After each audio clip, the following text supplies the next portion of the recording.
Sanctions on Iran are clearly being felt. The Iranian regime under its supreme leader seems very eager to get them relaxed. The whole basis of the nuclear negotiation is this: the world powers of the P5+1 offer Iran various degrees of sanctions relief in return for Iran's suspension or reversal of the most sensitive aspects of its nuclear program. The widest, harshest measures are those imposed by the United States, many of which are mirrored by the European Union.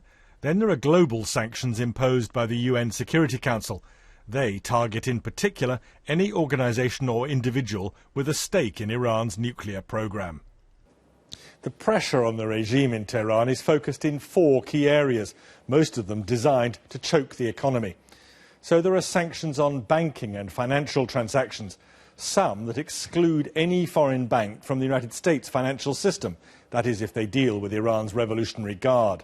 Then there are a whole raft of asset freezes. That makes it very difficult for anyone targeted to keep money outside Iran and therefore to do global business. Then there are travel bans as well. The European Union, for example, bans access to Europe for 105 people connected to the nuclear program. Finally, and perhaps most important of all, sanctions on Iran's oil and gas sector. EU and US bans on the import of Iranian oil are thought to have cost the country between $4 and $10 billion per month in 2012. That's 10% or more of Iran's total economy. So what does all this mean to ordinary Iranians? Well, inflation in Iran is reckoned to be running at about 40%. And with unemployment touching 20% on some estimates, does that all mean that the Iranian people want their leaders to change course? It's hard to know.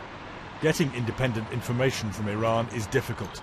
But an opinion poll this year suggests that 56% of Iranians believe sanctions have hurt their livelihoods a great deal. That implies they want their leaders to act to get them eased. But then consider this: 63% of those polled, almost 2/3, said Iran should continue to develop its nuclear program despite sanctions. So how far will Iran's leaders really move to get sanctions eased?